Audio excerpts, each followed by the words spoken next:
Good evening, everyone. Welcome back to our continued study in the book of Psalms. As we come down to the end of this year, we are also reaching the conclusion of our study of the first book of Psalms.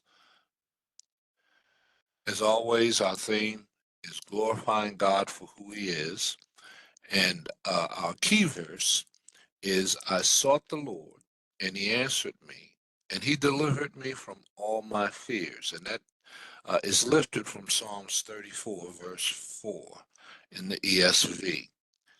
Uh, our objectives, our aims are to learn from the example of King David and to strive to transform prayer from mere words to a way of life. We want the words and the spirit of King David and his relationship with God to fully manifest itself, not only in our words, but in our actions and our deeds. We also want to fully comprehend the wealth of insight and wisdom in the Psalms through prayer, praise, and reflection on the promises of God, and finally, to develop a deep desire to trust and obey his word, rejoice in his sovereignty, and give thanks for his mighty acts, kind virtues, and his unwavering promises. Tonight, we want to study the book of Psalm 37. And it's not a poem or poetic in the sense of it being poetic. But Psalms 37 is what is termed as a Hebrew acrostic. And the reason that it is called an acrostic is because of its structural composition. And that is identified by each pair of verses beginning with a successive letter of the Hebrew alphabet, as I have illustrated below. And it is this alphabetic arrangement that serves both as a mnemonic device and as a poetic structure. It's offering an ordered reflection on themes within the psalm itself. Now, again, it is not a poem where one can build a sermon or David is attempting to build a sermon, so to speak, but its alphabetical form simply means that he's not building an argument into its formal structure, but instead it keeps returning to several themes or points throughout the psalm itself. And I believe that'll become apparently clear as we go through this. The theological implications of this psalm is that one, it encourages us to shift our mindset. Many folks get upset seeing the wrongdoers, evildoers, uh, grifters today. We have many examples around us, and they seem to have an easier way of life, sometimes even better than the ones who try to do the right thing. And it's tough because the unfaithful can actually pose a real threat to those who are faithful. They often have their schemes and tricks up their sleeves, and it's like the unfaithful. It seems that the unfaithful hold the power while the faithful seem to be at a disadvantage. Another thing is to let go of your anger and to trust in Yahweh, to trust in the Lord. And that's an important point because here the psalmist he encourages everyone to let go of their anger, put their trust in Yahweh. He wants people to find joy in Yahweh, hand over their worries, and take a moment to be still in his presence. and just wait for his guidance. Then third theme is to resist the temptation to stray from your faith. This address points to the common struggle, identifies the common struggle of believers who are tempted to stray from their faith when they see the apparent success of the unfaithful. This Psalm 37 encourages believers to stay strong and to stick to their values, empowering us to resist temptation and continuing to do good. Next theme is that we are encouraged to be content with what we have, even if it seems like it's less. The idea here is that the success of those who lack faith won't last very long. Having a modest but steady situation is far more stable than the temporary riches of the unfaithful, providing a sense of security. The next theme that's lifted in this psalm is well, it's like saying that people should just be happy with what they have, even if it doesn't seem like much. The reality is that the success of those who lack faith won't stick around for long. Um, Honestly, having a modest but steady situation is way better than a short lived success of those who are not faithful. Um, then the discourse emphasizes the importance of trusting in Yahweh rather than relying on a moral code. It highlights how faithful Yahweh is, and Yahweh is often described through a series of action words like give, act, bring out, support, acknowledge, exalt, help, rescue, and deliver. These actions show us the moral order that Yahweh brings to life. He brings a moral order to our lives.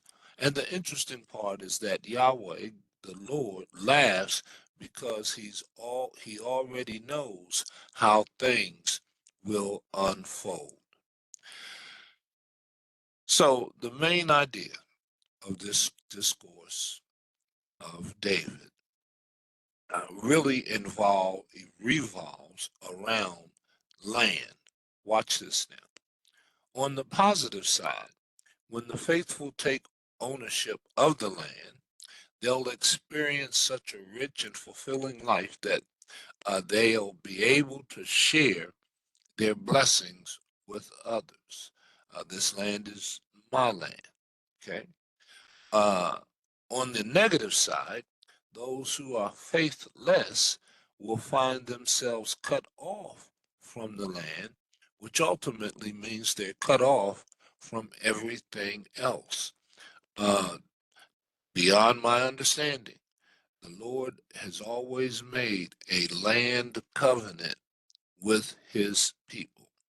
And then finally, this discourse acknowledges that we all stumble sometimes, and it can feel like we're falling into the hands of those who might not have our best interests at heart. But the good news is that it reminds us that God sees us, and when we get back up. You see, his children, we are not meant to stay down long. So Psalm 37 really dives into the feelings of those who struggle while watching others thrive, especially those who don't seem to live by the same values. It paints a picture of people who might not be starving, but are definitely feeling the pinch when they see the seemingly prosperous lives of the faithless around them. You can imagine the context here, like in ancient uh, Judea, during the monarchic, um, during the monarchic period, where there were several inequalities among people. Some families were grappling with their place in the promised land, feeling vulnerable compared to wealthier neighbors or other provinces. The central message of the song encourages us not to get caught up in envy or despair. We're not trying to keep up with the Joneses, as the Temptations would say. This song reminds us that despite appearances, there's a deeper truth to hold on to. Instead of fretting about what's going on around us, we're urged to trust in what's ultimately right, to stay faithful, and remember that true inheritance comes from living with integrity and holding on to our values. It's all about finding peace amidst the chaos, knowing that righteousness will have its own reward in its own time. And so, beginning at verse 1, says, "Fret not yourself because of evildoers. Be not envious of wrongdoers, for they will soon fade like the grass and wither like the green herb. Trust in the Lord and do good. Dwell in the land and befriend faithfulness. Delight yourself in the Lord, and he will give you the desires of your heart. Commit your way to the Lord. Trust in him, and he will act. He will bring forth your righteousness as the light and your justice as the noonday. Be still before the Lord and wait patiently for him. Fret not yourself over the one who prospers in his way, over the man who carries out evil devices. Refrain from anger and forsake wrath. Fret not yourself, it tends only to evil. For the evildoers shall be cut off, but those who wait for the Lord shall inherit the land. In just a little while, the wicked will soon be no more. Though you look carefully at his place, he will not be there. But the meek shall inherit and the land and delight themselves in abundant peace. Verse 12. The wicked plots against the righteous and gnashes his teeth at him. But the Lord laughs at the wicked, for he sees that his day is coming. The wicked draw the sword and bend their bows to bring down the poor and needy, to slay those whose way is upright.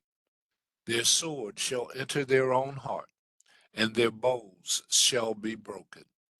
Better is the little that the righteous has than the abundance of many wicked.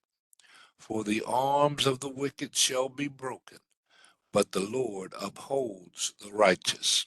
The Lord knows the days of the blameless, and their heritage will remain forever. They are not put to shame in evil times. In the days of famine, they have abundance, but the wicked will perish. The enemies of the Lord are like the glory of the pastures. They vanish like smoke. They vanish away. Verse 21. The wicked borrows, but does not pay back, but the righteous is generous and gives. For those blessed by the Lord shall inherit the land, but those cursed by him shall be cut off. The steps of a man are established by the Lord when he delights in his way. Though he fall, he shall not be cast headlong, for the Lord upholds his hand. I have been young, and now I'm old. Yet I have not seen the righteous forsaken or his children begging for bread. He is ever lending generously, and his children become a blessing. Turn away from evil and do good. So shall you dwell forever. For the Lord loves justice. He will not forsake his saints. They are preserved forever, But the children of the wicked shall be cut off. The righteous shall inherit the land and dwell upon it forever. The mouth of the righteous utters wisdom, and his tongue speaks justice. The law of his God is in his heart, and his steps do not slip. Verse 32. The wicked watches for the righteous and seeks to put him to death. The Lord will not abandon him or his power, or let him be condemned when he is brought to trial. Wait for the Lord, keep his way, and he will exalt you to inherit the land. You look on when the wicked are cut off. I have seen a wicked, ruthless man spreading himself like a green laurel tree, but he passed away, and behold, he was no more. And though I sought him, he could not be found. Mark the blameless, and behold the upright, for there is a future for the man of peace. But transgressors shall be altogether destroyed. The future of the wicked shall be cut off. The salvation of the righteous is from the Lord. He is their stronghold in the time of trouble, and the Lord helps them and delivers them. He delivers them from the wicked, and he saves them because they take refuge in him. As I read through Psalm 37, I trust that your attention was drawn to the recurring themes of this song. And as I stated in the beginning, that is the way it is structured. That is the reason for its structuring. And what I would, well, I'll wait until I get to the end to uh, assign you, assign you your homework. Hmm. So as we look and consider the applications of this psalm and its message, um, again, related to the recurring themes, we find that we can trust in uncertain times. We are encouraged uh, to find confidence in God amidst the modern challenges and uncertainties of this world. There's a perspective on success. It reminds us not to envy those who achieve wealth or power through unethical means, as their success is temporary. Eh, yeah, I don't want to go here, but I just can't help but reflect as I'm reading through and studying Psalm 37 on our current political situation. And that's all I have to say about that. Okay. Our current political situation. Then there's an emphasis on patience. It stresses the value of waiting patiently for positive outcomes. We're waiting patiently for positive outcomes and trusting in divine timing. See, we don't have control over time. God controls time, and He knows what's happened, what will happen, and what is happening. And then we are to focus on righteous living, inspired by commitment to ethical behavior and integrity in personal and professional life. Then we should find hope in adversity. Um, that implication offers us assurance that despite difficulties, there is hope and support for those who remain faithful. I believe God told Joshua 1, don't look to the left, don't turn to the left, don't turn to the right. Stay on course. Hope in adversity, no matter what happens, Joshua, you stay on course. And that's a message for all of us. no matter where we are in life, no matter what our station is, no matter what our functions are, our ministries are, we need to stay on course. Okay? There's hope and support for those who remain faithful. And then we're to find encouragement in our generosity, what we do for others. This message highlights the importance of helping others and being generous with the assurance that such actions align with God's will. And it certainly does, because I know He is generous with us, not always in money. Money is not the only measure of wealth, and I'm sure most, if not all of us, are aware of that. But just to be able to breathe, to be able to behold the beauty of God's handiwork, to hear a bird in the pre-dawn mornings, well, springtime, you know, that's wealth. To be able to appreciate, to be able to reflect quietly on God's promises. So, in summary and conclusion, I would say to you that Psalm 37 serves as a wisdom text, just as Ecclesiastes and Proverbs. It's presenting a contrast between righteous and wicked lives. And this psalm assures believers that despite the temporary success of evildoers, um, dis- despite the temporary success of evildoers, a divine and moral order exists.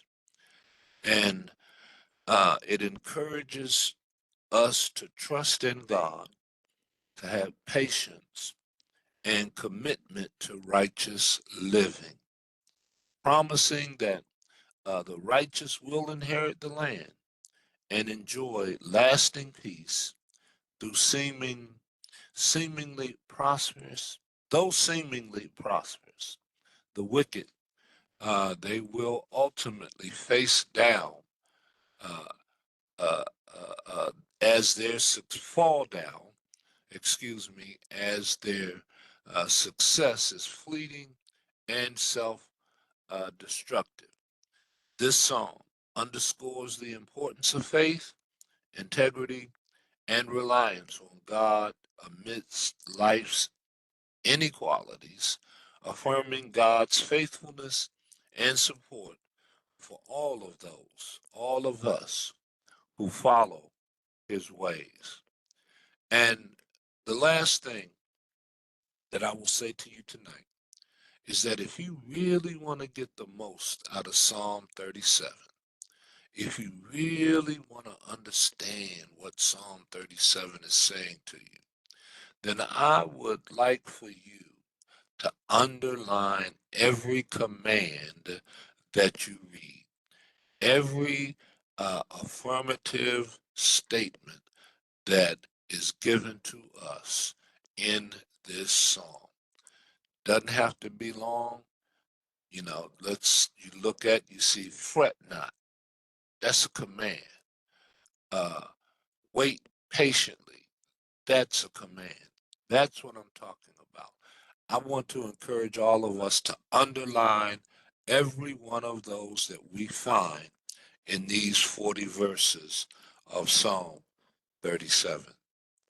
So, with that, not in a position to take any questions or provide any answers, but if you care to have a discussion, open discussion amongst yourselves, please feel free to do so.